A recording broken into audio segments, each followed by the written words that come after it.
we believe, all things are possible. ఆ యొక్క ఎత్తబాటుకు మరియు ఆ యొక్క యుద్ధాలకు మధ్యలో ఒక ఎడమ వస్తుంది. హల్లెలూయా. ఇక వాళ్ళు ఏమనుకుంటారంటే, ఇక కరోనా అనే ప్రపంచంలో మహమ్మారి వచ్చింది, అది పోయింది, ఇక యుద్ధాలని విన్నాం, మనం ఇప్పుడు ఇక యుద్ధాలు లేవు, మనం చాలా నెమ్మదిగా ఉన్నాం.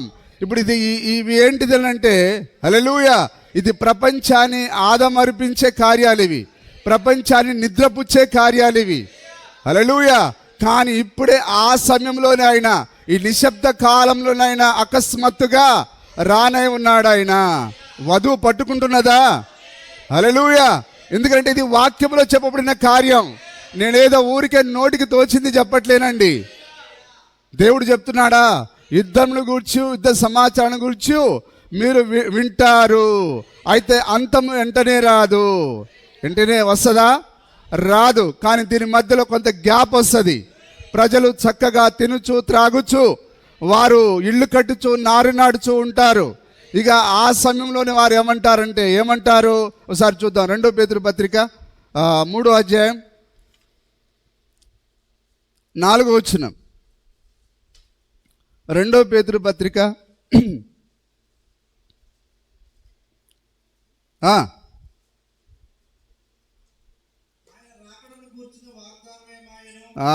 ఎప్పుడిది? యుద్ధాలన్నీ ఆగిపోయిన తర్వాత. ఇప్పుడేమో ఆయన రాకడ వస్తుందని అంటున్నారు తెలియక. హల్లెలూయా. అయితే ఇది సంఘశాఖలకు తెలియదండి, కానీ మనకు మాత్రం బాగా తెలుసు. ఈ యుద్ధముల తర్వాత కొంత గ్యాప్ వస్తుంది. ప్రజలు ఇక తినుచు త్రాగుచు నెమ్మదిగా ఉంటారు. ఇక రాకడ లేదు గీకడ లేదని అంటారు. ఇక ఇప్పుడు అదే దాని తర్వాత జరిగే మాట ఇదే. ఇప్పుడు ఈ లోకంలో ఉండే క్రైస్తవులందరూ ఏమంటారు? ఆయన రాకడను గూర్చిన వాగ్దానం ఏమాయను. అరే ఏం పాస్టర్ రా, ఇదిగో యుద్ధం అక్కడ బాంబడంగానిగో రాకడ వచ్చేసిందని మనల్ని భయపెట్టారు వీళ్ళు. కానీ రాకడ లేదు, ఇక ఏది లేదు. ఆయన రాకడను గూర్చిన వాగ్దానము ఏమాయను. ఏమాయను? పితరులు నిద్రించినది మొదలుకొని ఆరంభంలో ఎట్లయితే ఉన్నదో, మరి నోవాహు కాలం తర్వాత ఎట్లయితే ఉన్నదో ఇప్పటికీ అలాగనే ఉన్నది. ఎప్పటి నుంచో రాకడ అని ఆ కరోనా సమయంలో ఇదిగో రాకడ వచ్చిందన్నారు. ఆ తర్వాత మరి ఇజ్రాయెల్కి ఇరాన్కి మధ్య యుద్ధం జరిగినప్పుడు ఇదిగో రాకడన్నారు, అదిగో రాకడన్నారు. కానీ యుద్ధాలు ఆగిపోయినాయి. ఇక ఇప్పుడు ఏమీ లేదు, లోకం అంతా నెమ్మదిగా ఉన్నది. ఇప్పుడు మనకు ఎలాంటి కరువు లేదు అని చెప్పుకునే ఒక సమయం వస్తుంది. ఆ సమయంలోనే మన ప్రియుడు వస్తాడు, తన వధువును ఆయన దొంగిలించుకొని పోతాడు. దాని కొరకు ఈ మధ్య కాలంలో ఇవి జరగడే ఉన్నవి. హల్లెలూయా.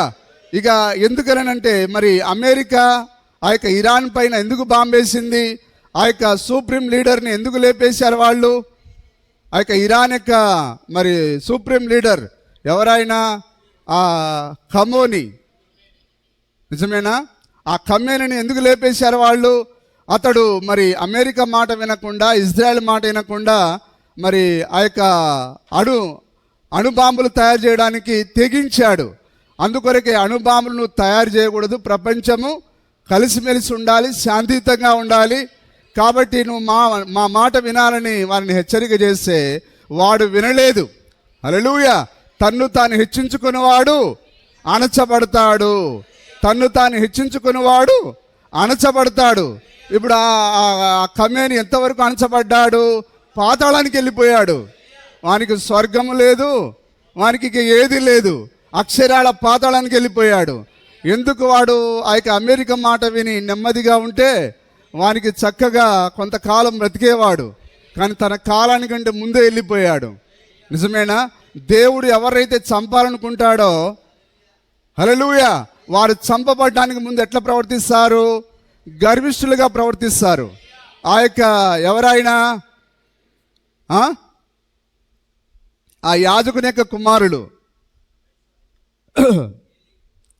ఏలి యొక్క కుమారులను దేవుడు చంపనే ఉన్నాడు. కాబట్టి వారు ఆ యొక్క తండ్రి మాటను వారు వినలేకపోయారు. హెచ్చరికను వినట్లేరనంటే వారిపైకి దేవుని యొక్క ఉగ్రత మరి శీఘ్రంగా వస్తుందని అది దేవుని యొక్క మరి అర్థమై ఉన్నది. హల్లెలూయా. మరి చూడండి జాగ్రత్తగా. మొదలుకొని సమస్తమును చెప్పుదురు, తెలుసుకొనవలెను. ఏలైనగా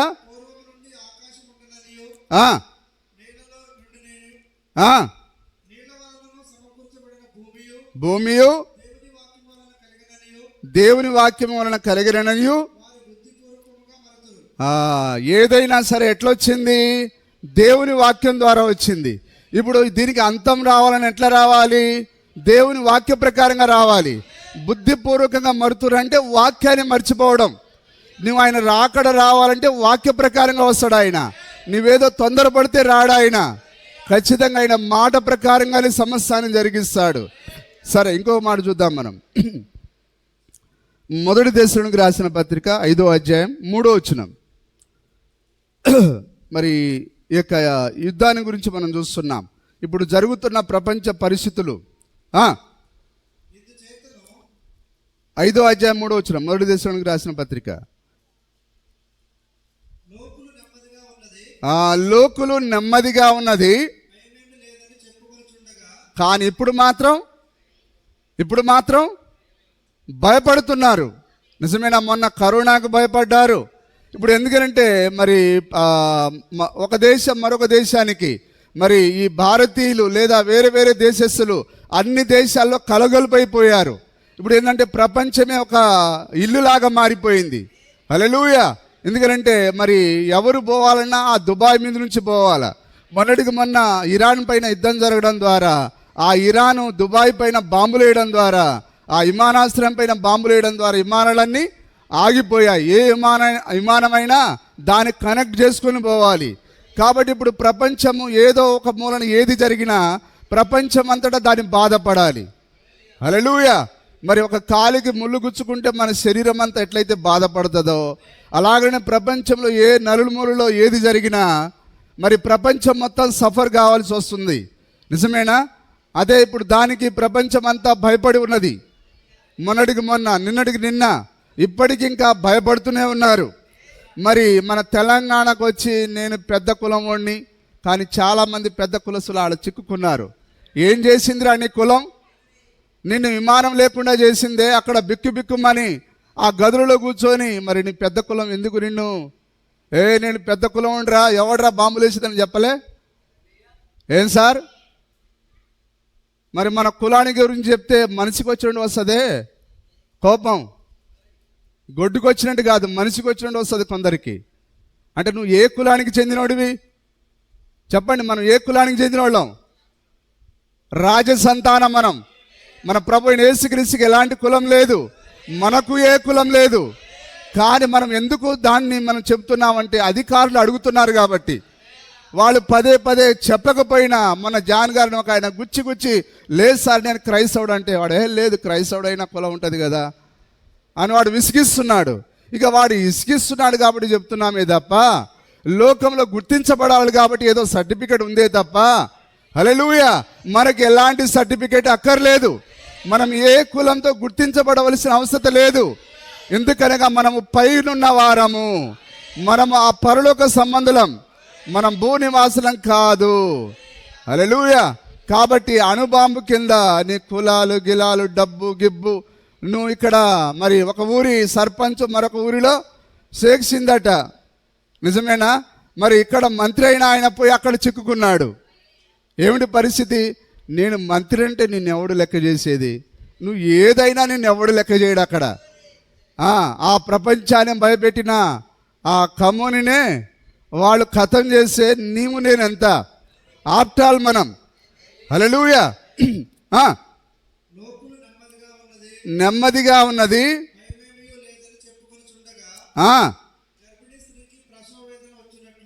ఇప్పుడు చూస్తున్నారా? మరి కరోనా తర్వాత, ఈ యుద్ధాల తర్వాత ఇప్పుడు ఏమొస్తుంది? ఒక నెమ్మదికి కొంత గ్యాప్ తర్వాత ప్రజలు ఇప్పుడు నెమ్మదిగా ఉన్నది అనుకుంటారు. చాలా కాలం తర్వాత నెమ్మదిగా ఉన్నది అనుకుంటారు. నిజమేనా? అది ఇప్పుడు యుద్ధాల తర్వాత ఒక నెమ్మది కాలం వస్తుంది. ఎంతమంది గ్రహిస్తున్నారు? అప్పుడు వాళ్ళు ఎప్పుడైతే ఇక మనకు ఏ యుద్ధాలు లేవు, ఏ కరువులు లేవు, ఏ రోగాలు రావిగా అని అనుకున్న సమయంలోనే గర్భిణీ స్త్రీకి ప్రసవ వేదన ఆకస్మికంగా వచ్చినట్లు చదవండి. వచ్చినట్లు హల్లెలూయా, లోకం మీదకి నాశనం వస్తున్నదని అంటే దాని అర్థం ఏంటిది? దానికంటే ముందే వధువు ఎత్తబడుతుందని అర్థమై ఉన్నది. హల్లెలూయా, దేవుని నామానికి మహిమ కలుగును గాక. మరి చూడండి, జాగ్రత్తగా ఈ వాక్యాన్ని గమనించండి.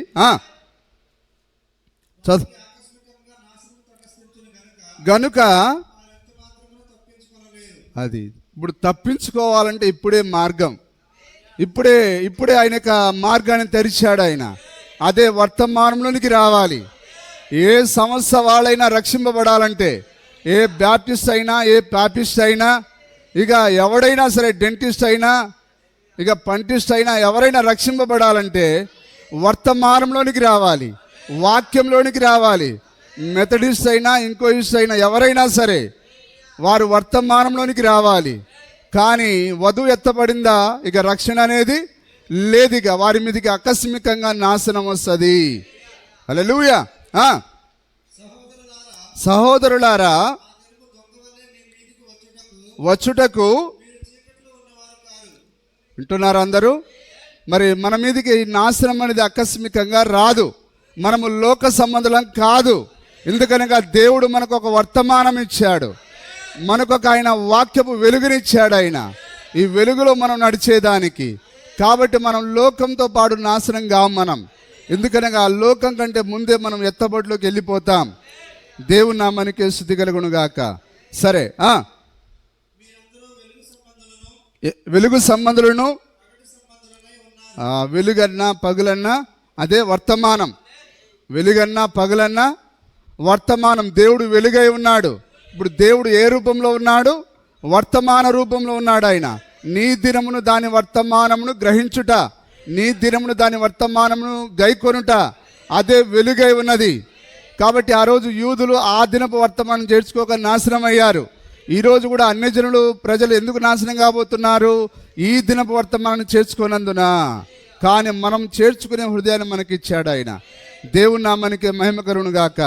కాబట్టి ఇప్పుడు ఈరోజు అమెరికా కానీ, ఇజ్రాయెల్ కానీ వారేదో వారి సొంతంగా చేయట్లేరండి. వారు వాక్యాన్ని నెరవేరుస్తున్నారు. ఏది జరిగినది వాక్యం యొక్క నెరవేర్పై ఉన్నది.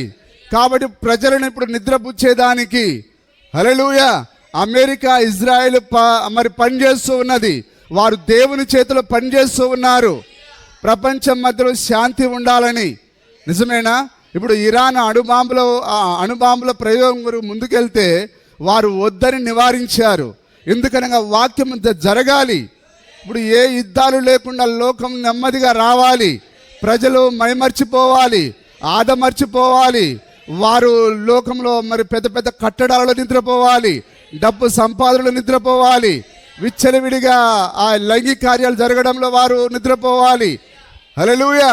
ఇప్పుడు ఏమైపోయినాయి? విడాకుల సంఖ్య ఎక్కువైపోయింది. ఉదయం పెళ్ళి, మధ్యాహ్నానికి పెటాకులు అయిపోతున్నాయి. పెళ్ళైనా విందే, పెటాకులైనా విందే. ఇప్పుడు అంతా మొత్తం బిర్యానీల టైం ఇది. హల్లెలూయా. అక్షరాల అమెరికా ఇప్పుడు ఏం చేస్తున్నది? వాక్యం యొక్క నెరవేర్పుని తీసుకొని వస్తున్నది. దేవుని నామానికి మహిమ కలుగును గాక. కానీ ఇక్కడ చూడండి, మరి ఆ యొక్క ఇజ్రాయెల్ చాలా చిన్న దేశం. అది దాని జనాభా జస్ట్ 1 కోటి మంది మాత్రమే. కానీ మన తెలంగాణ జనాభా 4 కోట్లు. హల్లెలూయా. కానీ 1 కోటి మంది కూడా లేని ఆ ఇజ్రాయెల్ దేశం, చిన్న దేశము, ప్రపంచ దేశాలని గడగడలాడిస్తున్నది. హల్లెలూయా. ఇప్పుడు ఎట్లనంటే మరి సినిమా డైలాగులు వాళ్ళ ముందు పనికిరాదు. కానీ హల్లెలూయా, నీ ఇంటికి వచ్చా, నీ దేశానికి వచ్చా, నిన్ను వేసేస్తాను అంటున్నారు వాళ్ళు. ఎక్కడ? వాళ్ళ దేశంలో కాదు వాళ్ళు చంపేది. వారు ఎవరైతే లేపాలనుకుంటారో అక్కడ వాళ్ళు స్కెచ్ చేసి వాళ్ళు ఎటు తిరుగుతున్నారు ఏంటిది అనేది కరెక్ట్గా మిగతా వాళ్ళపైన బాంబులు వేయకుండా కరెక్ట్గా ఎవరినైతే చంపాలో వాడినే స్కెచ్ చేసి చంపేస్తున్నారు. ఎందుకనగా ఇజ్రాయేలు పక్షిరాజై ఉన్నారు. హల్లెలూయా. మరి చూడండి ఎందుకు అంత చిన్న దేశము ప్రపంచ దేశాలను భయపెడుతున్నది. దాని వెనకాల దేవుడున్నాడు. అది ఒక వాగ్దాన దేశమై ఉన్నది. హల్లెలూయా. మరి అది ఇజ్రాయెల్ యొక్క మరి తెలివో జ్ఞానమో టెక్నాలజో లేకపోతే వారి యొక్క అణుబాంబో కాదు, కానీ దాని వెనకాల దేవుడున్నాడు. వారు ఏది చేసినా సరే దాని వెనకాల దేవుడున్నాడు. ఎందుకనగా మరి దాని జనాభా 1,000,000 మంది ఉండొచ్చు, కానీ నా దృష్టిలో మాత్రం 1,000,000 మంది కాదండి, కేవలం 1,44,000 మంది.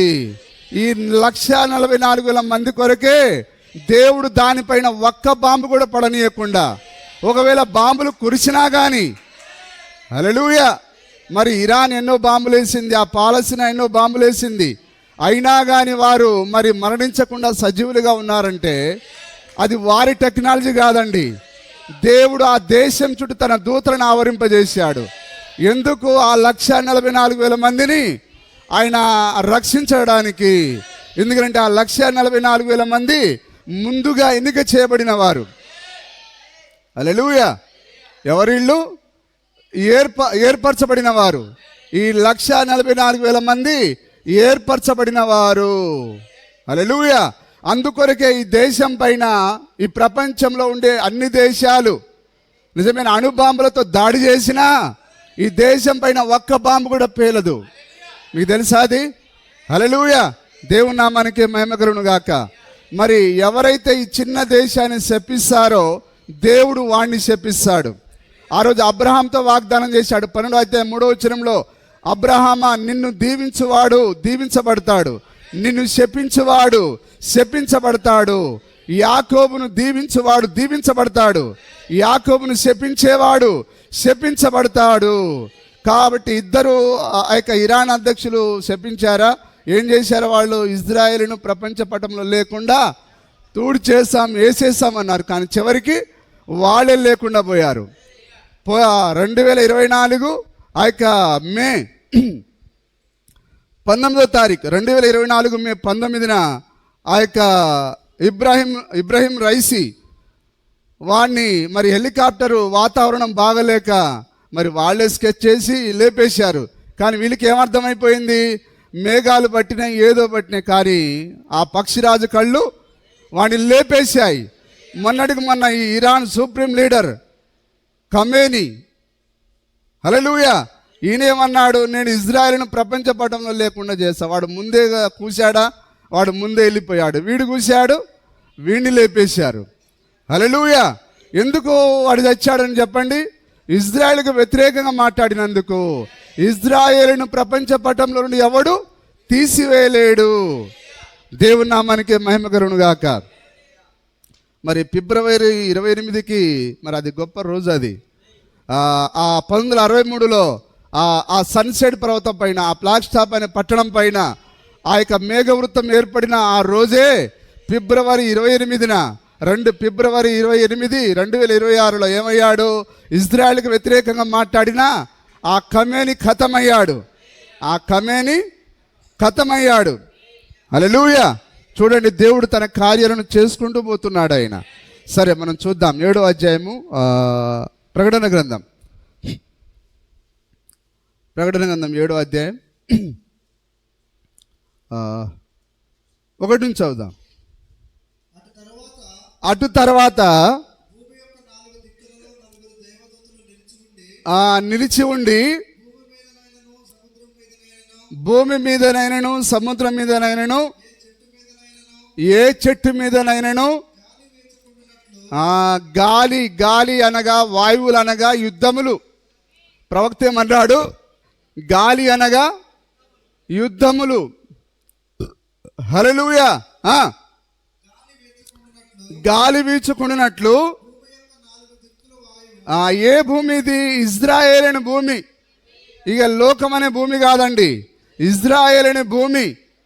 వింటున్నారా సోదరులారా? మరి ఈ 1,44,000 మంది ఎవరంటే దాసులు వీళ్ళు.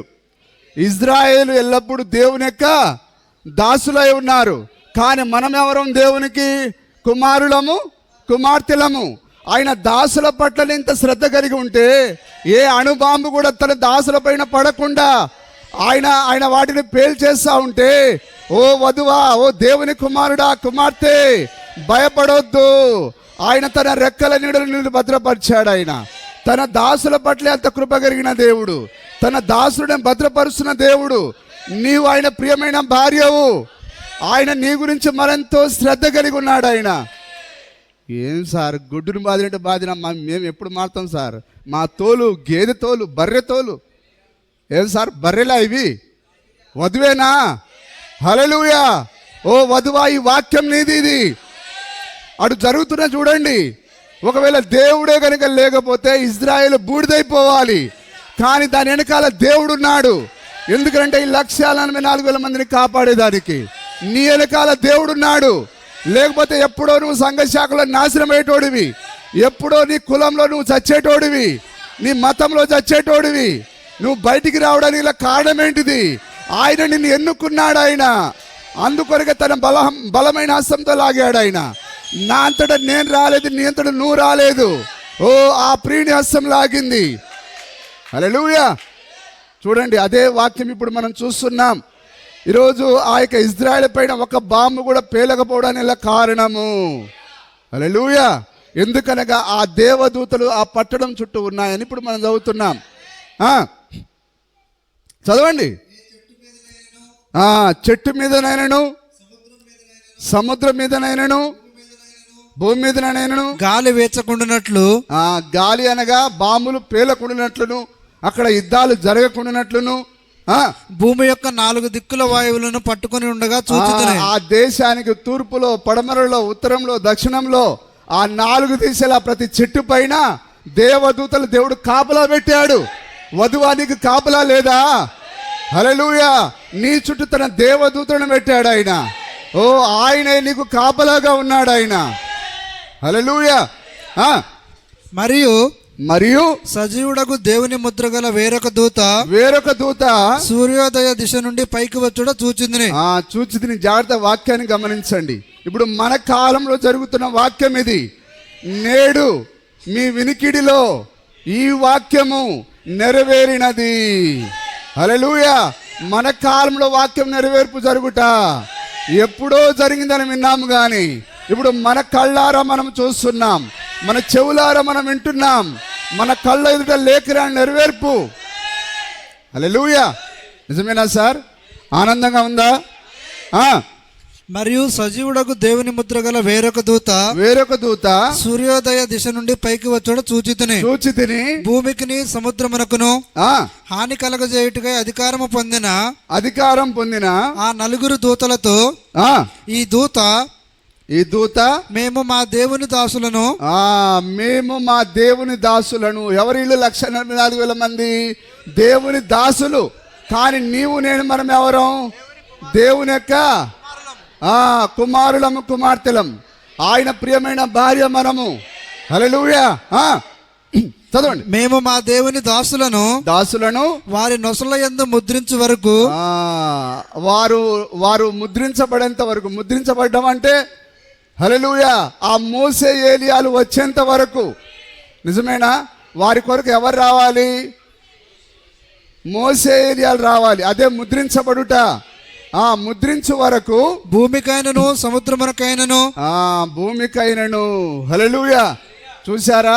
నీ తాత చుట్ట దాగాడు, మరి పొగాకు నవలాడు, ఏవేవో సారాయి దాగాడు. కానీ దేవుడు వారిని ఎందుకు కాపాడుకుంటూ వచ్చాడు? వారి గర్భంలో నీవు ఉన్నావు కాబట్టి. నీ తాతలకు లేదు కానీ రక్షణ దేవుడు నీకు ఇచ్చాడు. హల్లెలూయా. అందుకొరకే ఆ ఇజ్రాయెల్ దేశం అంతా పొట్టుతో నింపబడి ఉన్నా ఇప్పుడు ఆ పొట్టును కూడా ఎందుకు కాపాడుతున్నాడు? ఈ 1,44,000 మంది. మరి ఆ యొక్క ఇజ్రాయెల్ యొక్క సంతానము లక్షల్లో ఉన్నా, కోట్లలో ఉన్నా, కేవలం శేషం ఎంత? బాగారాలు వస్తాయి కదా, బాగారం మొత్తం చేయంగా మిగిలేదాన్ని ఏమంటారు? శేషము. ఇప్పుడు 1,000,000 మందిలో శేషం ఎంత? 1,84,000 మంది. దీని కొరకు ఆయన కాపాడుతూ ఉన్నాడు. ఆయన చదవండి. మేము మా దేవుని దాసులను వారి నొసల యందు ముద్రించు వరకు భూమికైనను సముద్రంకైనను చెట్లకైనను హాని చేయవద్దని బిగ్గరగా చెప్పాను. చూసారా, ఇప్పుడు ఆ బాంబులన్నీ ఎవరు పేల్చేస్తున్నారు? ఆ దూతలే పట్టుకుంటున్నాయి. హల్లెలూయా. ఏదో ఇజ్రాయెల్కి ఐరన్ డోమో మరొక వారి టెక్నాలజీ కాదండి, దేవుడే వారి యొక్క టెక్నాలజీ అయి ఉన్నాడు. దేవుని నామానికి మహిమ కలుగును గాక. మరియు ముద్రించబడిన వారు లెక్క చెప్పగా వింటిని ఇజ్రాయేలీల గోత్రములన్నిటిలో ముద్రించబడిన వారు 144,000 మంది. ఇప్పుడు వింటున్నారు అందరూ? ముద్రించబడిన వారు 144,000 మంది మాత్రమే. వారి కొరకే దేవుడు ఆ దేశాన్ని కాపాడుతూ ఉన్నాడు. దాని చుట్టూ తన దేవదూతలను ఆవరించాడు ఆయన. అందరూ వాక్యాన్ని నమ్ముతున్నారా? ఇది వాక్యమేనా? అక్షరాల మన కాలంలో జరుగుతున్న వాక్యం ఇది. మనం దాన్ని చూస్తున్నాం, నెరవేర్పును. హల్లెలూయా. సరే, మరొక మాట మనం చూద్దాం. ఆ యొక్క రోమా పత్రిక 9వ అధ్యాయము 27 నుంచి 29 వచనాలు. రోమా పత్రిక 9వ అధ్యాయము 27 వచనం నుంచి 29 వరకు. మరియు ప్రభు తన మాట సమాప్తము చేసి క్లుప్తపరిచి భూలోకమునందు దానిని నెరవేర్చును గనుక. వింటున్నారు సార్? ఆయన తన మాటను ఖచ్చితంగా నెరవేర్చును గనుక ఇజ్రాయేలు కుమారుల సంఖ్య సముద్రపు ఇసుక వలె ఉండినను. అంటే 1,000,000 మంది ఉండినను. ఇసుక వలె ఉన్నా, ఇప్పుడు ఇసుక వలె ఉన్నాను, శేషమే రక్షింపబడునని. ఎంత ఇప్పుడు శేషం? పౌలు గారు కూడా రాశాడు, శేషమే రక్షింపబడుతుందని. 144,000 మంది. హల్లెలూయా. ఇప్పుడు వీళ్ళు ఎందుకొరకు వేచి ఉన్నారు? వధువు యొక్క రాకడ కొరకై. వధువు వెళ్ళిపోతేనే వర్తమానం మరలా వారి వైపు వెళ్తుంది. ఏదో డేరాల పండుగ కొరకు లేరీళ్ళు, ఏదో మహాకూటముల కొరకు లేరీళ్ళు. మాయ మాటలు చెప్పి నీ సంఘ శాఖకి ఒక ఆయన పాపం కాలు లేదు, కానీ మీరున్నారే చూడండి, నాశనం అయ్యే సంఘ శాఖరు కాలు లేని ఆయన ఒంటి కాలు పైన నిలబడి కార్లను ఇదే దారి అని ఇట్లా చూపిస్తున్నాడు ఆయన. పాప అంత సేవ చేసిన, గాడిద చాకరీ చేసిన, పరలోకం అయితే లేదు. ప్రవక్త ఏమన్నాడు? నువ్వు ఎంత యథార్థంగా నీ సంస్థకు సేవ చేసినా నీకు పరలోకం లేదు. హల్లెలూయా. కానీ సోదరుడా, నువ్వు ఎలాంటి గొడ్డు చాకరీ చేయకపోయినా ఆయన నీకు సులువైన ఆ యొక్క మార్గాన్ని ఇచ్చాడు ఆయన. అయితే ఇప్పటికైనా దేవుని కొరకు కష్టపడడం నేర్చుకో. సంఘ శాఖల కంచెల గాడిదలాగా ఎంతో గొడ్డు చాకరీ చేస్తున్నాయి, కానీ ఈరోజు మనం ఏం చేయలేకపోతున్నాం. సిగ్గుపడాలి మనం. చదవండి. ఇజ్రాయేలు కుమారుల సంఖ్య సముద్రము ఇసుక వలె ఉండినను శేషమే రక్షింపబడునని. శేషం అంటే ఎంతమంది? 144,000 మంది రక్షింపబడునని యెషయాయు ఇజ్రాయేలును గూర్చి బిగ్గరగా పలుకుచున్నాడు. మరియు యెషయా ముందు చెప్పిన ప్రకారము సైన్యములకు అధిపతియగు ప్రభువు మనకు సంతానమును శేషింపకపోయిన ఎడల. హల్లెలూయా. ప్రభువే గనక వారి చుట్టూ కాపుదలను ఉంచకపోతే, శేషించకపోయిన ఎడల, హల్లెలూయా, మనకు సంతానము శేషించకపోయిన ఎడల సొదొమ వలె నగుదుము. హల్లెలూయా. సొదొమ అంటే సొదొమ ఏమైంది? అది అగ్ని గంధకాలు కురిసి నాశనం అయింది. ఒకవేళ దేవుడే ఆ దేశానికి కాపుదల లేకపోతే ఇజ్రాయెల్ కూడా అదే విధంగా మారేది. ఓ నా కళ్ళారా వాక్యాన్ని చూస్తున్నాను. వధువా చూడండి వాక్యాన్ని. హల్లెలూయా. ఎంత మహా గొప్ప అద్భుతమైన వాక్య నెరవేర్పది. ఓ నిజంగా దేవుడు ఈ కాలంలో తన దూతలను కాపుదల లేకపోతే అది సొదొమ వలె మారిపోయేది. సొదొమ అగ్నిగంధకాలు కురిసి బూడిదైపోయింది. కానీ ఇంకా అన్ని దేశాలు దానిపైన దాడి చేసిన, ఇంకా బతికి అది బట్ట కడుతుందంటే కారకుడు ఎవరు? దేవుడేనా? వాక్యమేనా? ఇప్పుడు జరుగుతున్నదంతా ఇప్పుడు కరెక్ట్గా సరిపోయిందా? అక్షరాల అదేనండి. హల్లెలూయా. సొదొమ వలె నగుదుము గొమొర్రాను పోలియుందుము. గొమొర్రాను పోలి ఆ రోజు హైదరాబాద్ సికింద్రాబాద్ ఆయన నాశనం చేశాడు ఆయన. సొదొమ గొమొర్రా జంట నగరాలు అవి. మరి వారు ఏం చేశారు? పురుషులతో పురుషులు భార్యాభర్తల వలె జీవించారు. మరి ప్రవక్త చెప్పాడు ఆ విధంగా. అది అమెరికా దేశంలో ఇప్పుడు అదే జరుగుతున్నది. సొదొమలో అదే జరిగింది. అందుకొరకే దేవుడు దాన్ని అగ్ని చేత కాల్చేశాడు ఆయన. హల్లెలూయా. వారికి స్త్రీల పైన నమ్మకం పోయింది కాబట్టి పురుషులతో పురుషులు వివాహం ఆడారు, స్త్రీలకు స్త్రీలు వివాహం ఆడారు. దేవుని ముక్కుకు అదెంతో వాసన వచ్చి వాళ్ళందరిని ఆయన అగ్నిగంధకాలు కురిపించి బూడిదగా మార్చేశాడు ఆయన. దానిపైన కనీసం ఇప్పుడు గడ్డి కూడా మొలవదండి. ఎందుకనగా దేవుడు కాల్చాడంటే మరి ఎట్లుంటుంది? అయితే మనం ఏమందుము నీతిని వెంటాడని అన్యజనులు నీతిని. సరే, ఇప్పుడు అర్థమవుతుందా? ఒకవేళ దేవుడే కనుక దానిని కాపాడకపోతే, ఆ శేషాన్ని రక్షించకపోతే ఇప్పటికీ అది నేలమట్టం అయిపోయి బూడిదగా మారేది. కానీ దేవుడు తన శేషం కొరకు ఆ అణుబాంబులను ఆయన ఆవిరి చేసేస్తున్నాడు ఆయన. దేవుని నామానికి మహిమ కలుగును గాక. సరే, ఒకసారి మనం చూద్దాం.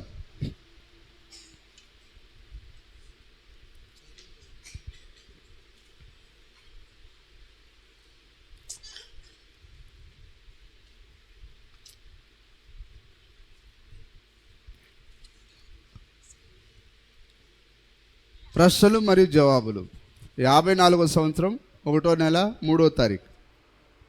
ప్రశ్నలు మరియు జవాబులు.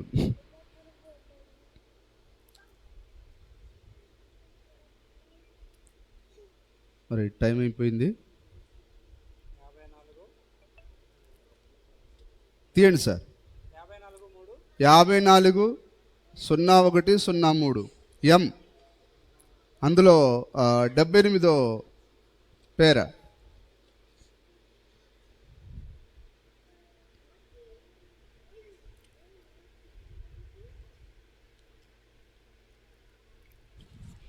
ఇప్పుడు గుర్తుంచుకోనండి, సంఘము ఆయన దాసులు కాదు. సంఘము ఆయన దాసులు కాదు. మనం ఎవరం? వధువు లేదా సంఘము. మనం ఆయన దాసులం కాదు. వింటున్నారా? ఆమేన్. మనము ఆయన కుమారులము, ఆయన దాసులము కాము. మనం ఆయన కుమారులము, ఆయన దాసులము కాము. సంఘము ఎన్నటికీ ఆయనకు దాసులు కానేరదు. సంఘము ఎన్నడూను ఆయనకు దాసులు కానేరరు. అది ఆయన పిల్లలే. మనము కేవలం ఆయన పిల్లలు మాత్రమే. హల్లెలూయా. చూశారా? దాసులు మరియు ముద్రింపబడిన వారి లెక్క చెప్పగా వింటిని. ముద్రింపబడిన వారి లెక్క చెప్పగా వింటిని. మరియు ఇశ్రాయేలీల గోత్రములన్నిటిలో ముద్రింపబడిన వారు 144,000 మంది. 144,000 మంది. ఇప్పుడు గమనించండి. యూదా గోత్రములో ముద్రింపబడిన వారు 12,000 మంది. 12,000 మంది. రూబేను గోత్రములో 12 కాదు. గాదు గోత్రములో 12,000 మంది. 12,000 మంది. ఆషేరు గోత్రములో 12,000 మంది. 12,000 మంది. మరియు నప్తాలి 12. మరియు ఆ విధంగా షిమియోను 12. మరియు ఆషేరు 12. మరియు జెబులూను 12. మరియు బెన్యామీను 12. మరియు ఇజ్రాయెల్ యొక్క 12 గోత్రములు. అలా 12 సార్లు గుణించగా ఎంత? 144,000. 144,000. ఇప్పుడు గమనించండి. ఇశ్రాయేలీల సమస్త గోత్రికుల పిల్లలు. ఇప్పుడు గమనించండి, వారు దేవునికి దాసులు. ఇప్పుడు వీలైతే నేను దీనిని మీకు తేటపరచగలను. ఇప్పుడు గమనించండి. అటు తర్వాత ఇదిగో ఎవడును లెక్కింపజాలని ఒక గొప్ప సమూహమును. మరొక మాట మనం చదువుదాం. ప్రకటన గ్రంథము 6వ అధ్యాయం 9వ వచనం.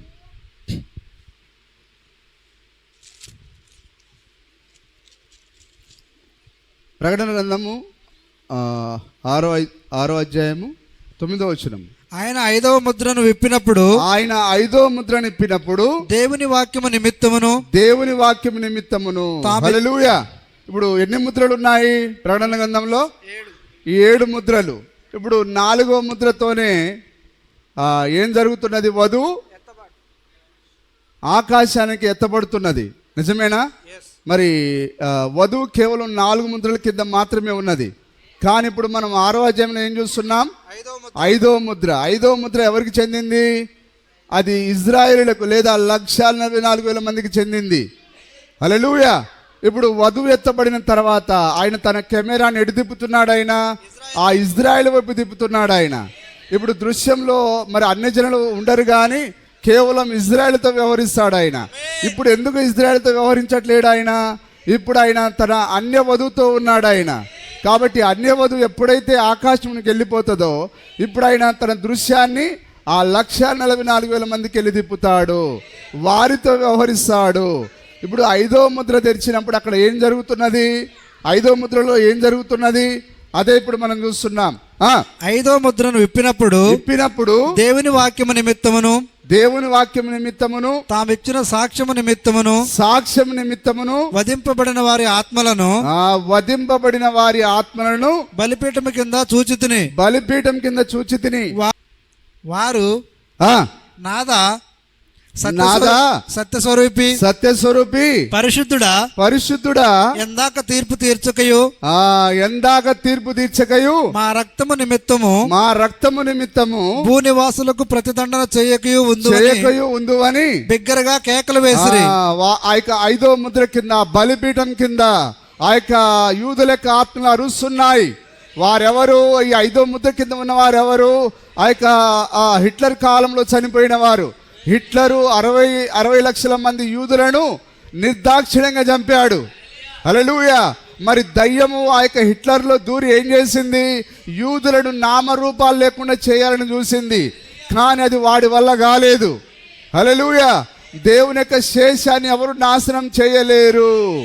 ఆ 1,44,000 మంది కొరకు దేవుడు ఇంకా యూదా జాతిని ఆయన బ్రతికింపజేశాడు ఆయన.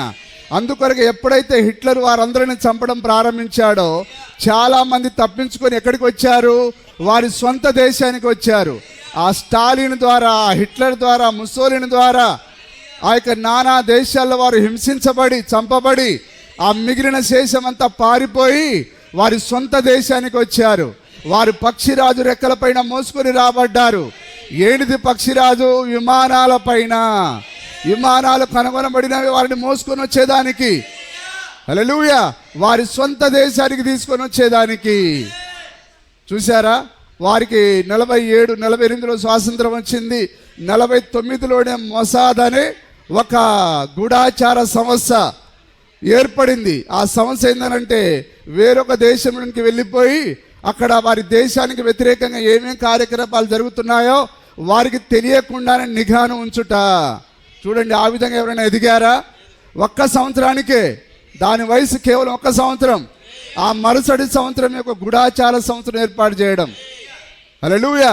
అది చాలా పవర్ఫుల్ ఇంటెలిజెన్స్. అది దేవుని నామానికి స్తుతి కలుగును గాక. ఎందుకంటే అది ఒక పక్షిరాజు అయి ఉన్నది. ఎందుకంటే అది జరగబోయే ప్రతి కార్యాన్ని చూస్తుంది అది. కానీ మనం ఇక్కడ ఏం చూస్తున్నాం? ఆ యొక్క యూదులు మరి గట్టిగా కేకలు వేస్తున్నారు, అయ్యా మమ్మల్ని ఆ యొక్క హిట్లర్ అన్యాయంగా చంపాడు, ఆ ముస్సోలిని చంపాడు, ఆ స్టాలిన్ చంపాడు, ఆ దేశాలను ఎప్పుడు తీర్పు తీరుస్తావు? ఎందుకంటే యూదులు కంటికి కన్ను పంటికి పన్ను. వధువు అయితే అట్లా అరవదండి. వధువు కుడి చెంపమైన కొడితే ఎడమ చెంప చూపిస్తుంది. కానీ ఇక్కడ ఎవరు? వీళ్ళు పంటికి పన్ను కంటి కన్నుగా మాట్లాడుతున్నారు. నాదా సత్యస్వరూపి, మా రక్తమును బట్టి ఎందాక తీర్పు తీర్చక ఉందువు. అయితే దేవుడు అంటున్నాడు ఇంకా కొంతకాలము. ఇంకా కొంతకాలం అంటే కేవలం 3.5 సంవత్సరాలు లేదా 3 సంవత్సరాలు. జస్ట్ ఓపిక పట్టండి.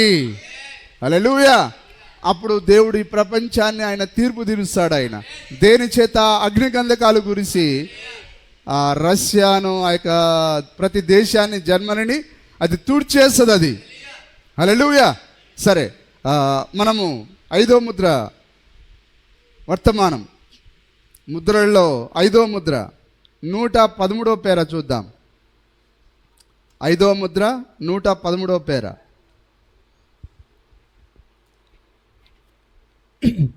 లేదా దానికంటే ముందు 7వ ముద్ర 64వ పేర చూద్దాం. 7వ ముద్ర 64వ పేర.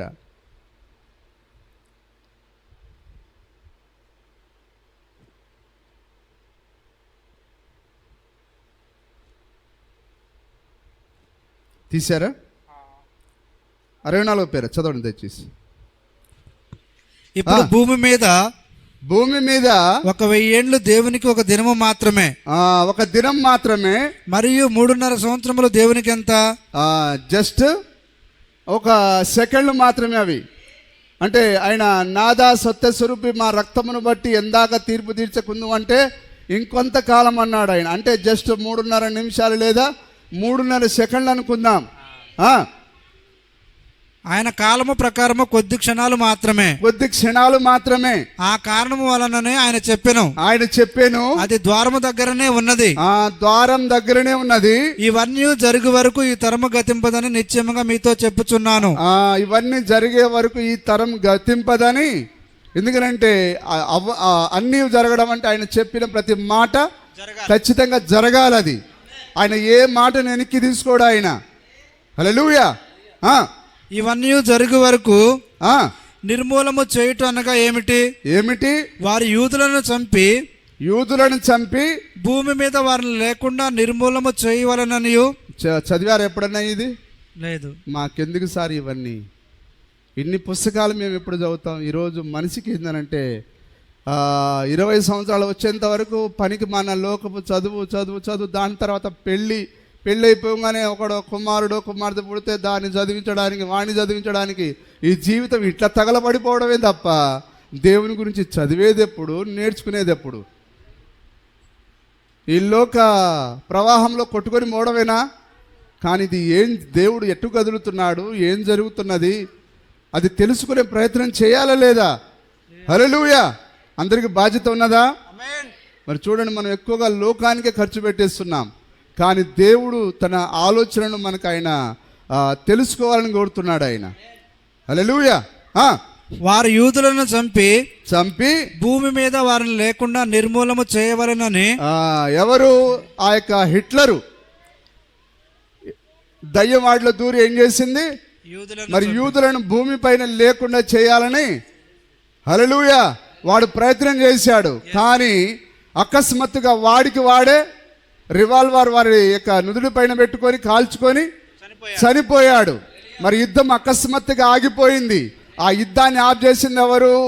ఆ యొక్క దేవుడే. ఈ 1,44,000 మంది కొరకు దేవుడు మన ఈ వధువు కొరకు ఆయన ఆపాడు. ఆయన ఏర్పరచబడిన వారి కొరకు ఆయన సమస్తాన్ని ఆయన మరి అర్ధాంతరంగా నిలిపివేశాడు ఆయన. నిజమేనా సార్? వారు యూదులను చంపి భూమి మీద వారిని లేకుండా నిర్మూలం చేయవలెనని ఎల్లప్పుడూ ప్రయత్నం చేసిరి. ఈ మొన్న రైసి కానీ లేకపోతే ఈ కమేని కానీ ఇప్పుడు వాళ్ళు భూమి పైన లేకుండా చేయాలని ప్రయత్నం చేశారు. కానీ వాడి బాబు వచ్చినా వాళ్ళ జేజేమ్మ వచ్చినా ఈ దేశాలని ఏకమైనా ఆ చిన్న దేశాన్ని ఏమి చేయజాలవు. హల్లెలూయా. ఓ ఇజ్రాయేలా, నీకున్న అతిశయం ఏంటిది? నీకున్న బలం ఏంటిది? అదంటిది యెహోవా బలమైన దుర్గము. హల్లెలూయా. ఆయనే నా కొండ, నా కోట, నేను దాగు చోటు ఆయనే మా బలమై ఉన్నాడు. మరి దాసుడే ఆ మాట అంటే వధువా నువ్వెంత చెప్పాలి? ఆయనే నా ఆశ్రయ దుర్గము, నా ఆశ్రయపురము, ఈ నరమాతుడను ఏం చేయగలడు? హల్లెలూయా.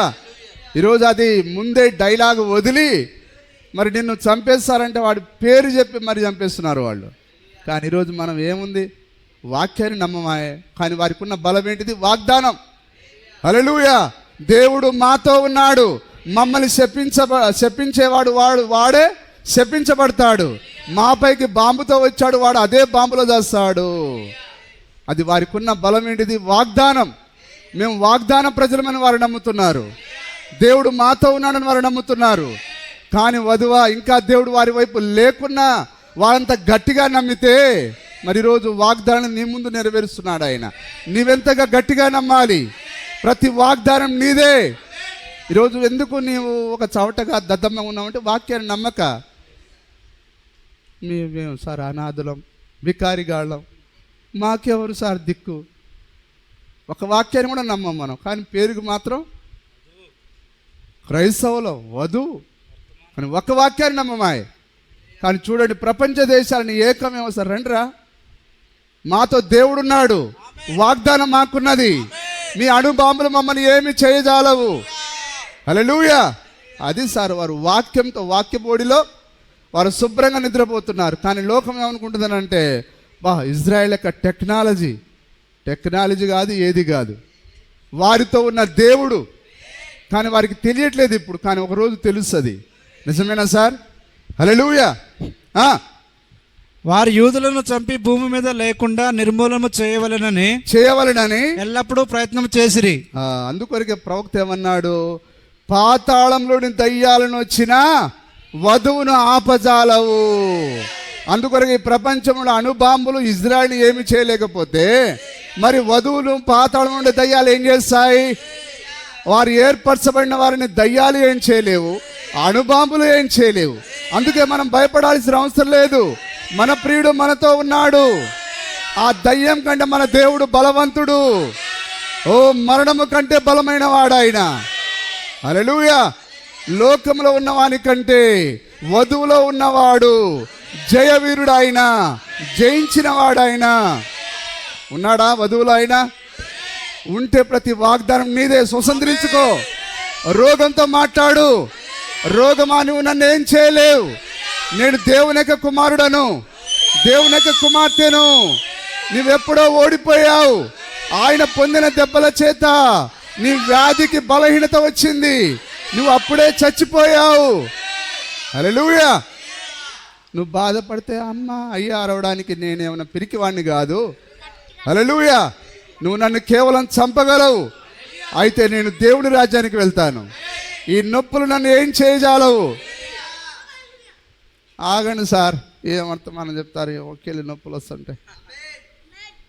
అదేనా వధువు అట్లంటదా? ఆమె వాగ్దానంతో నిలబడుతుంది. ఓకే. కానీ ఎన్నటికీ అది ఎవరికి సాధ్యమవ్వదు. చూసారా? మరి యూదులను తూడ్చివేయడం ప్రపంచంలో ఉండే ఏ దాడి వాళ్ళకు అది సాధ్యమవదు.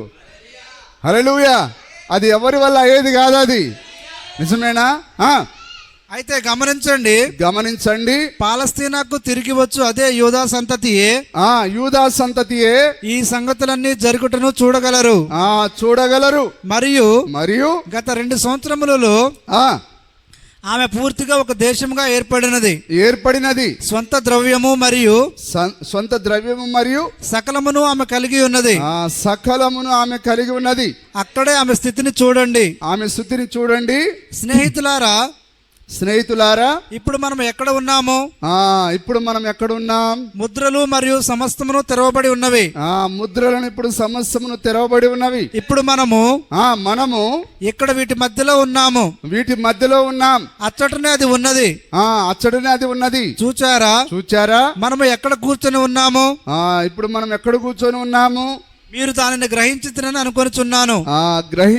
అనుకొనుచున్నాను. హల్లెలూయా.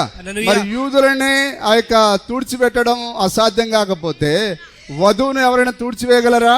వధువుకి విరోధంగా ఏదైనా రాగలదా? వధువు ఎదుట ఏదైనా నిలబడగలదా? ఏ తప్పుడు సిద్ధాంతం నిలబడదు. హల్లెలూయా. దేవుని నామానికి మహిమ కలుగును గాక. సరే, మరొక మాట మనం చూద్దాం. ప్రభు యొక్క రెండవ రాకడ వర్తమానము 26వ పేర. మరి చదివి నేను ముగిస్తాను. మరి టైం ఆగట్లేదు, మనం ఆగినా అది ఆగేటట్లేదు. ఇప్పుడు అంజురపు కొమ్మ లేతదై చిగురించుట అది మీరు చూచినప్పుడు అని యేసు చెప్పి ఉన్నాడు. యూదులు గొప్ప సంఖ్యలో జర్మనీలోకి, ఇటలీలోకి, సంయుక్త రాష్ట్రములలోనికి ప్రపంచమంతటికి చెదరి వెళ్ళిపోయారు. తెలుసా ఇది? ఎప్పుడు? క్రీస్తు శకం 70లో మరి ఆ యొక్క యెరూషలేము దళ్ళ చేత ముట్టడి వేయబడింది, చుట్టబడింది. నిజమేనా సార్? ఎంతమంది తెలుసు? ఆ దినమున ఆయన ఈ దినమందైనను సమాధాన సంబంధమైన సంగతులను చేర్చుకునేడలా నీకెంతో మేలు, కానీ ఇప్పుడు నీ కళ్ళకు అవి మరుగు చేయబడి ఉన్నవి. నిజమేనా? అప్పుడు ఆ యొక్క యెరూషలేము దళ్ళ చేత చుట్టబడినప్పుడు ఈ యెరూషలేం బయట ఉన్న ఈ గ్రామాల ప్రజలందరూ ఏం చేయాలి?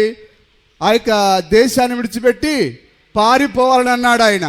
కాబట్టి ఎప్పుడైతే ఈ దండ్ల చేత చుట్టబడిందో మిగతా యూదులందరూ ఏమయ్యారు? పారిపోయారు. ఎక్కడికి? ఆ యొక్క జర్మనీకి, అమెరికాకు, ఇటలీకి, మరి ఆ విధంగా రష్యాకు వాళ్ళు పారిపోయారు. తెలుసా ఇది? అందరికి తెలుసా? ఎందుకు వారు పారిపోవాల్సి వచ్చింది? ఎందుకంటే వారి ప్రభు వారిని దర్శించిన కాలమున వారు గుర్తించలేదు కాబట్టి. హల్లెలూయా.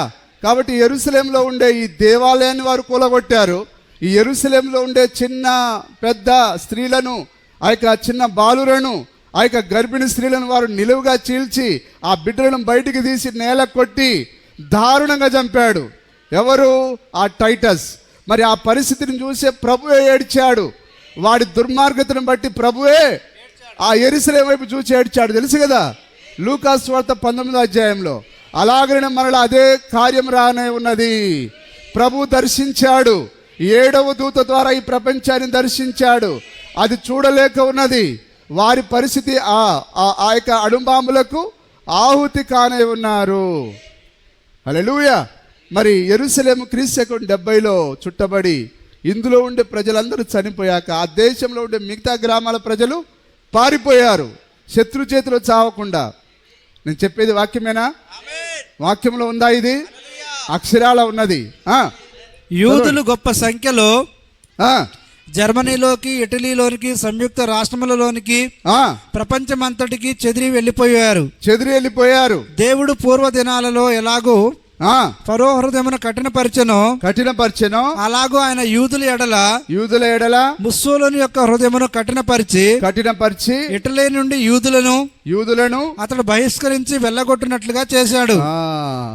వారిని కఠినపరిచింది ఎవరు? మరలా వారి దేవుడు తన వాక్యాన్ని నెరవేర్పు చేసేదానికి మరలా వారిని కఠినపరిచి వారి దేశానికి వెళ్ళిపోయేటట్లుగా చేశాడు. దేవుడు ఎల్లప్పుడూ తన మాటను నిలబెట్టుకుంటాడు. ఆయన హిట్లర్ హృదయాన్ని ఆయన కఠినపరిచాడు. జర్మనీ నుండి వారు వెళ్ళగొట్టబడ్డారు. స్టాలిన్ యొక్క హృదయాన్ని ఆయన కఠినపరిచాడు. రష్యా నుండి వారు వెళ్ళగొట్టబడ్డారు. సంయుక్త రాష్ట్రములు, అమెరికా సంయుక్త రాష్ట్రములు మనం అరబ్బులతో చేతులు కలుపుట మీరు పత్రికలలో గమనించుచున్నారా? దేవుడు అమెరికాను ఎందుకు దీవించాడు? వారు ఇజ్రాయెల్తో సాంగత్యం చేశారు కాబట్టి, ఇజ్రాయెల్తో వారు స్నేహంగా ఉన్నారు కాబట్టి దేవుడు అమెరికాను దీవించాడు. హల్లెలూయా. నిజమేనా? అయితే ఎప్పుడైతే అరబ్బులతో వారు సావాసం చేశారో దేవుడు దానికి విరోధంగా మారాడు. సరే, ఈ కార్యాలన్నీ మనం అర్థం చేసుకోవాలి తప్పకుండా.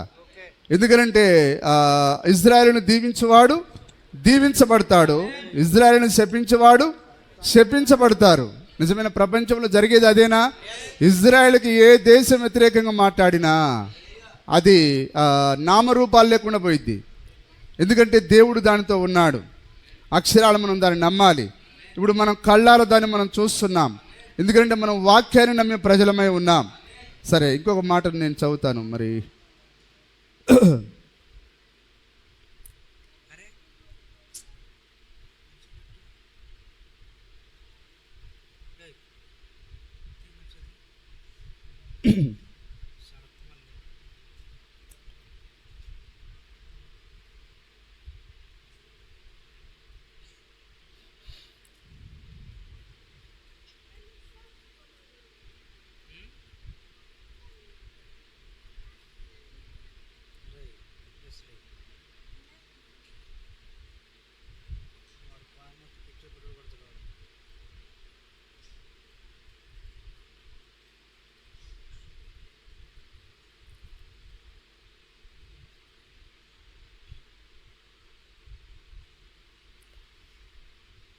ఓకే. క్రీస్తనబడిన యేసును నేనేమి చేతును 63వ సంవత్సరం 11వ నెల 24 కయీను కుమారుడు 103వ పేర. కయీను కుమారులు వాక్యమును నమ్మరు. కయీను కుమారులు అంటే ఎవరు? సమస్యలు. నిజమేనా సార్? దేవుని కుమారులు నరుల కుమార్తెలు చక్కని వారని. ఆ రోజు కయీనులు ఉన్నారా? ఎప్పుడు? జలప్రళయ కాలంలో. మరి కయీను కుమారులు దేవుని వాక్యాన్ని నమ్మలేదు. అందుకొరకే జలప్రళయాన్ని దేవుడు తీసుకొని వచ్చాడు. ఇప్పటికీ కయీను కుమారుల సంతతి ఉందా లేదా? కయీను సంతానం ఇంకా ఉన్నది. కయీను కుమారులు వాక్యమును నమ్మరు. ప్రవక్తకు నోవా వర్తమానమును చూచి కయీను కుమారులు అపహసించిరి. ఇప్పుడు కూడా అదేనా? వర్తమానాన్ని అపహాసం చేయడం చేస్తున్నారా లేదా? చూస్తున్నాం మనం. అపహసించిరి. మీరది గమనించారా? దేవుని వాక్యం తర్వాత తీర్పు వచ్చెను. వాక్యం తర్వాత ఏమొస్తుంది? తీర్పు వస్తుంది. ముందు హెచ్చరిక, అటు తర్వాత తీర్పు వచ్చెను. కాలం సమాప్తమైనదని గుర్తులు చూచిరి, దానిని కయీను కుమారుడు హేళన చేసిరి. హల్లెలూయా. మరి ఇప్పుడు ఏమంటున్నారు? విలియం బ్రెనాం ద్వారా వచ్చిన వర్తమానాన్ని, విలియం బ్రెనాంను వెంబడించే మీరు మోసపోయినారని చెప్పి కొందరు కామెంట్లో పెడుతున్నారు. హల్లెలూయా.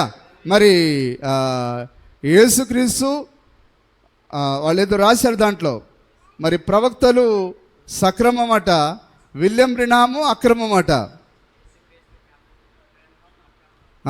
బ్రెనహామును వెంబడించేవారు అక్రమం అని రాస్తున్నారు. కానీ విలియం బ్రెనహాం లేకపోతే మనకు అసలు అంతా అక్రమమే. ఈరోజు మన క్రమంలో నడవడానికి గల కారణం విలియం బ్రెనహాం యొక్క వర్తమానం. నిజమేనా సార్? చూడండి, పేరా నెంబర్ చెప్పండి. సరే, రేపు చెప్తలేదు సార్. కయీను కుమారుడు హేళన చేసిరి, ఇప్పుడు వారు అదే చేయుచున్నారు. యేసు దినంలోను వారు అదే చేసిరి, అన్ని కాలంలోనూ వారు అలాగే చేసిరి, దాన్ని వారు హేళన చేయుచున్నారు. ఇప్పుడు వాక్యాన్ని హేళన చేస్తున్నారు. ఎవరు? ఈ కయీను బిడ్డలు. అంత్య దినములలో అపహాసకులు లేచెదరు అని ఆయన చెప్పాను. మా పితరుల నాటి నుండి ఇలాగే కాలం ఉన్నదని చెప్పి నవ్వుదురు. మత పద్ధతి ద్వారా అపవాది పిల్లలు కూడా అదే చేయుచున్నారు. యేసుక్రీస్తు కాలంలో వాక్యం ప్రత్యక్షమాయను. చూచారా? యూదుల మతాచారం గొప్పది, యూదులు ఎంతగానో ఎరిగి ఉండవలసినది. కానీ వారి మతాచారం వలన దేవుని వాక్యమును తిరస్కరించిరి. హల్లెలూయా. ఆ యొక్క బాప్టిస్ట్ మతాచారం ద్వారా ఈ గడియ వర్తమానమును తిరస్కరించారు. ఆ హోసన్నా అనే సమస్య యొక్క మతాచారం ద్వారా ఆ మతంలో ఉండే ప్రజలు ఎవరు కూడా ఈ వర్తమానాన్ని చేర్చుకోవట్లేరు. ఆయన వర్తమానమేనా మీరు? కాదా? నిన్న నేడు నిరంతరం పరిస్థితి అదే విధంగా ఉందా? ఈరోజు కూడా అంతే. హల్లెలూయా. మరి మతాచారం గొప్పది, యూదులు ఎంతగానో ఎరిగి ఉండవలసినది. కానీ వారి మతాచారం వలన దేవుని వాక్యమును తిరస్కరించిరి. హల్లెలూయా. ఒక్క మాటను నమ్మకపోయినా శిక్ష తప్పదు. వారు అదే చేసిరి. ఒక్క మాట కాదండి, చాలా మాటలు నమ్మట్లేరు వాళ్ళు. కాబట్టి ఒక్క మాటను నమ్మకపోతే శిక్ష తప్పదంటే, మరి ఇన్ని వాక్యాలు నమ్మకపోతే మరి నిశ్చయంగా శిక్షను ఏమాత్రం తప్పించుకోలేరు. హల్లెలూయా. సరే, మరొక మాట చూద్దాం మనం. పరలోక పెళ్లి కుమారుడు మరియు భూలోక పెళ్లి కుమార్తె యొక్క భవిష్య గృహం 18వ పేర. ఆయన రాకడను కూర్చిన వాగ్దానం ఏమాయను? ఈ నాస్తిక స్త్రీ అలాగే ఉన్నది. పితరులు నిద్రించినది మొదలుకొని సమస్తమును సృష్టి ఆరంభమున ఉన్నట్లే నిలిచి ఉన్నదే అని చెప్పుదురని మొదట మీరు తెలుసుకొనవలెను. అంతం వెంటనే రాదు. అంతం యుద్ధాల గురించి విన్నామా? అయితే వెంటనే అంతం రాదండి. కానీ దాని తర్వాత ఏం రావాలి? ఒక నెమ్మది కాలం రావాలి. జనులకు తిండికి, వస్త్రాలకు, మరి ఇళ్లకు ఏ కరువు లేని. హల్లెలూయా. జాన్ గారు బాధపడకండి, ఎందుకంటే మన భూమికి రేటు వస్తుందిలేండి. ముందున్నది మంచి కాలం, ఒక 2-3 సంవత్సరాల్లోనే. హల్లెలూయా. ఇప్పుడిప్పుడే ఏం సార్ వంశీ గారు, రియల్ ఎస్టేట్ ఇప్పుడిప్పుడే కొద్దిగా లేస్తుంది కదా. ఎందుకంటే దాని కొరకే ఇది. ఒక నెమ్మది కాలం వస్తుందని వాక్యం చెప్పింది. మరి వాక్యం జరుగుతున్నందుకు సంతోషంగా లేదా? హల్లెలూయా. కానీ ఆ సమయంలోనే వధువు బహు జాగ్రత్తగా ఉండాలి. హల్లెలూయా. మరి రాత్రి అందరూ పడుకున్నారు, కారు చీకట్ల ఆ పురుగులు, చీకటి పురుగులు అరుస్తూ ఉంటే మనం ఎట్లా ఉంటాం? భయంతో మెల్లగా అడుగులేస్తాం. మనం ఏదో ధైర్యంగా రాత్రులు ఎవరైనా ధైర్యంగా పనులు చేస్తారా? భయంతో చేస్తాం మనం. ఒకవేళ ఎంత ధైర్యం ఉన్నా లోపల మాత్రం భయం ఉంటుంది. ఇప్పుడు ఇది ఏ కాలం? ఇది నిశ్శబ్ద కాలం, చీకటి కాలం ఇది. ఇప్పుడు మనం బహు జాగ్రత్తగా అడుగులు వేయాలి. చూడండి, ఏలైనగా పూర్వము నుండి ఆకాశములు ఉండేనని నీళ్లలో నుండి నీళ్ల వలన సమకూర్చబడిన భూమియు దేవుని వాక్యము వలన కలిగననియు వారి బుద్ధిపూర్వకముగా మరుతురు. ఆ నీళ్ల వలన అప్పుడున్న లోకము నీటి వరదలో మునిగి నశించెను. అయితే ఇప్పుడున్న ఆకాశమును భూమియు ఇప్పుడున్న ఆకాశమును భూమియు భక్తిహీనుల తీర్పును భక్తిహీనులు అంటే లోకం వస్తుంది, ఈ సంఘ శాఖలు వస్తాయి. భక్తిహీనుల తీర్పును నాశనమును జరుగు దినం వరకు అగ్ని కొరకు నిల్వ చేయబడినవై అదే వాక్యము వలన భద్రము చేయబడి ఉన్నవి. ప్రియులారా, ఒక సంగతి మర్చిపోకుడి. ఏమనగా ప్రభువు దృష్టికి ఒక దినము 1000 సంవత్సరముల వలెను, 1000 సంవత్సరములు ఒక దినము వలెను ఉన్నవి. కొందరు ఆలస్యమని ఎంచుకున్నట్లు ప్రభు తన వాగ్దానము గూర్చి ఆలస్యము చేయవాడు కాడు గాని. ఇప్పుడు ఇంకా ఆయన దృష్టిలో 1000 సంవత్సరాలు కాలేదు, అంటే 6000 సంవత్సరాలు కాలేదు కాబట్టి ఆయన కొద్దిగా ఆలస్యం చేస్తున్నాడు ఆయన.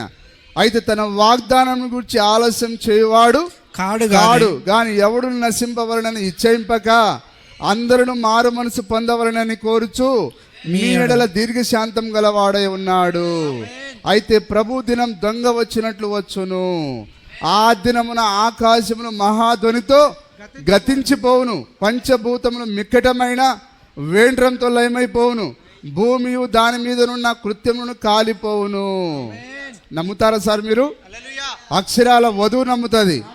ఎవరు నమ్మినా నమ్మకపోయినా వధువు ఖచ్చితంగా నమ్ముతుంది.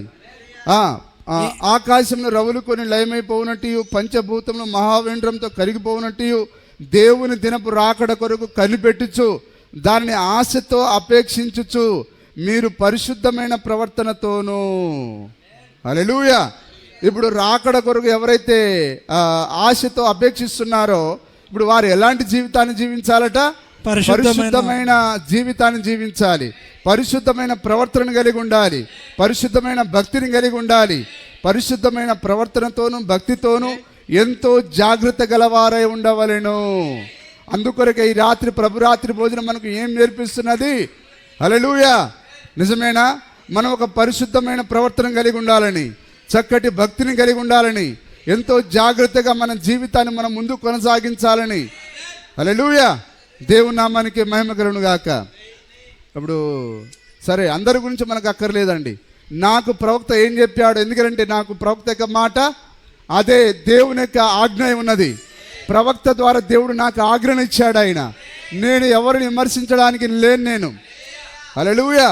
నేను ఎవరిని ఉద్దేశంలో పెట్టుకొని మాట్లాడను, కానీ కొందరికి ఆ మాటలు తగిలి మరి కొందరు నన్ను తిడుతున్నారు. సరే, తిట్టుకొని ఇవ్వండి, నాకు ఒరిగేది లేదు. హల్లెలూయా. అయితే మరి వధువా, మరి మీరు దేవుడు మిమ్మల్ని నా చేతికి అప్పగించాడు కాబట్టి నేను ఏది నమ్ముతున్నానో అంటే నేను గుడ్డిగా నమ్మట్లేను. వర్తమానుడు ప్రవక్త స్పష్టంగా చెప్పాడు. హల్లెలూయా. మరి ఇప్పుడు ఎవరు ఏమనుకున్నా, రాకడ వేరని వాళ్ళు అనుకున్నా నాకు బాధ లేదు. రాకడ వేరు, ఎత్తబడుట వేరు కాదండి. హల్లెలూయా. రాకడ వేరు, ఎత్తబడుట వేరు కాదు. ఆయన రావడాన్ని రాకడన్నారు, వధువు ఎత్తబడ్డాన్ని ఆయన వస్తున్నాడు కాబట్టి రాకడ. ఈమె కింద నుంచి పైకి పోతున్నది కాబట్టి ఎత్తబడుట. ఇవి రెండు ఒక్కటే. రాకడన్నా ఎత్తబడుట అన్నా ఒక్కటే. కానీ ఏ పాసరు రాకడ వేరు ఎత్తబట్ట వేరని బోధించుకుంటే అది వాళ్ళ సమస్య. అది నాకు ఎలాంటి సమస్య లేదు. నేను వాక్యాన్ని నమ్ముతాను. రాకడయే ఎత్తబాటు, ఎత్తబాటే రాకడ. హల్లెలూయా. కానీ వారు ఏది నమ్మినా మనకు సమస్య లేదు. దేవుడు వాళ్ళది గురించి మనల్ని అడగడా ఆయన. కానీ మనమేమి నమ్మాం ప్రవక్త ద్వారా. సరే, మరి ఓపిక పడతారు ఒక 5 నిమిషాలు. హల్లెలూయా. మరి నేను చాలా సమయానికి మీరు ముందుకు రాలేకపోయారు. అందరూ 6-6:30 వరకు వచ్చేసారేమో అనుకున్నా.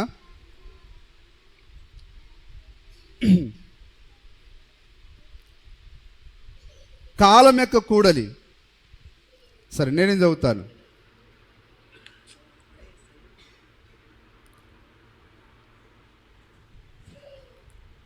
ఆ 63 కంటే ముందు ఈ ప్రవక్త 56లో దీన్ని బోధించాడు. మరియు ప్రభువైన యేసుక్రీస్తు యొక్క రాకడకై సహజాతీతమైన సూచన క్రియలన్నీ ఈ దినమున మన కనులెదుటనే జరుగుచున్నవి. ఏ క్రియలు? రాకడకై. హల్లెలూయా. 59లో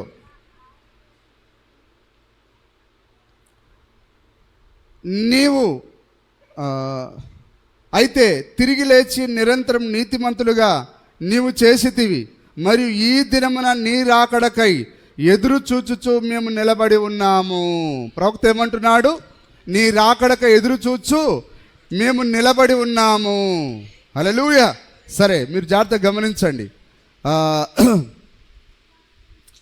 62వ సంవత్సరంలో యేసు పక్షం నిలుచుట 19వ పేర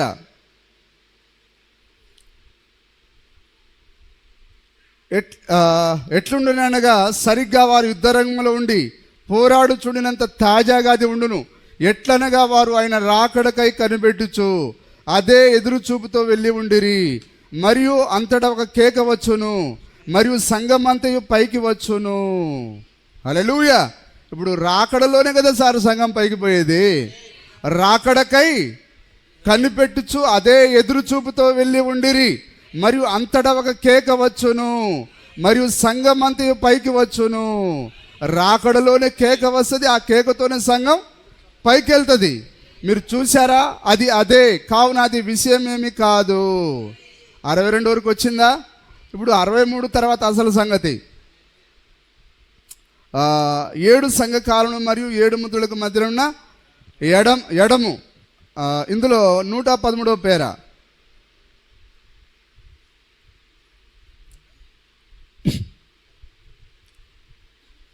ఇప్పుడు ఆయన తన వధువును తీసుకున్నట్టుకు వచ్చుచున్నాడు.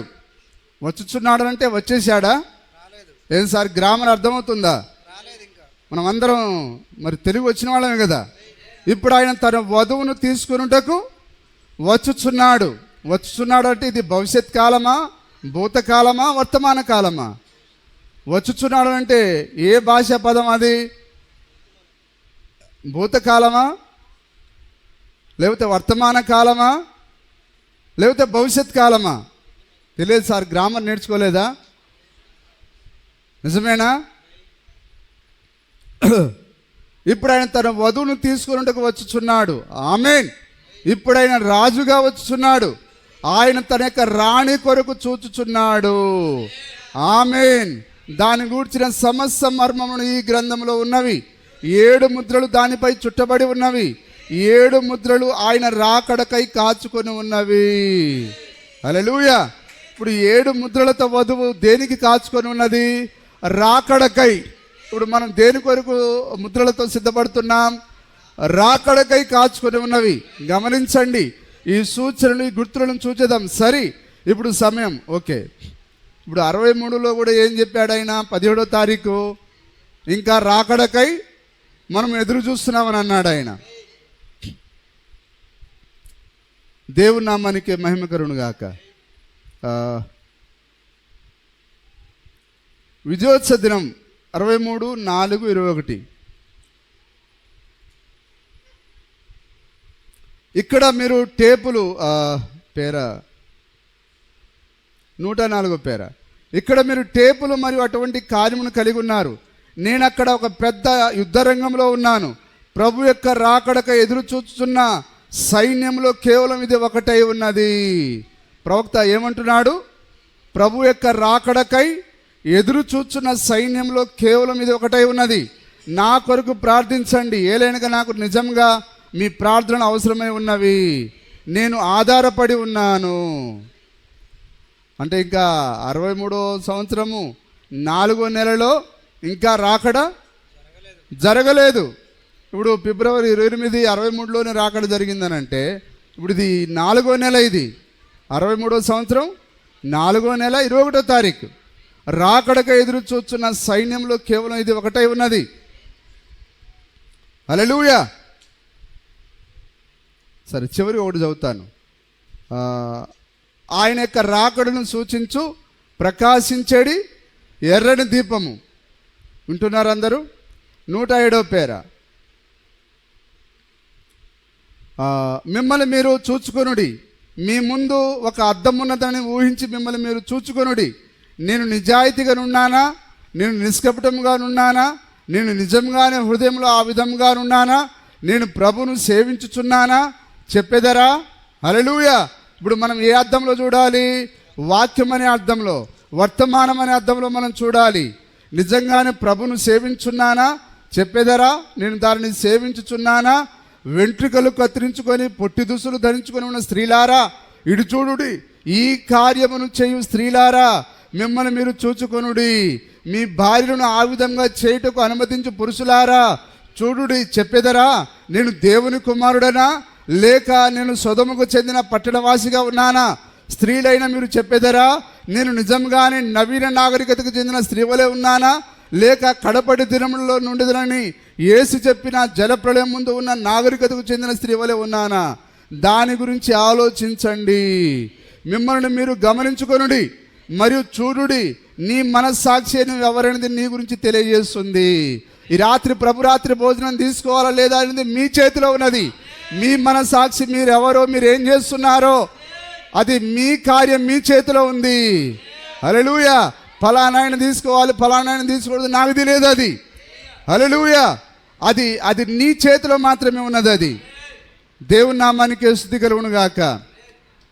నీ మనస్సాక్షి నీవు ఎవరైనది నీ గురించి తెలియజేస్తుంది. మరి ఇప్పుడు మీరు కనుక ఒకవేళ నిజాయితీగా లేని ఎడలా దాన్ని సరి చేసుకున్నట్టుకు యథార్థమైన హృదయంతో, వింటున్నారా సంగమా? నిజాయితీగా లేని ఎడలా దాన్ని సరి చేసుకున్నట్టుకు యథార్థమైన హృదయంతో నీ యథార్థతో ఇప్పుడు నీ చేతులు పైకెత్తి మరి చెప్పేదారా, క్రీస్తు నేను నా యొక్క చేతిని సోదరుడు బ్రెనహాం గారికి లేక మరెవరికి ఎత్తుట లేదు, అయితే మీకు ఎత్తుచున్నాను. నేను తప్పుగా ఉన్నాను, నన్ను క్షమించండి. సోదరుడు బ్రెనహాం నా కొరకు ప్రార్థించాలని వాగ్దానం చేసి ఉన్నారు. ఇప్పుడు నేను నా యొక్క చేతిని పైకెత్తి మరి చెప్పబోచున్నాను.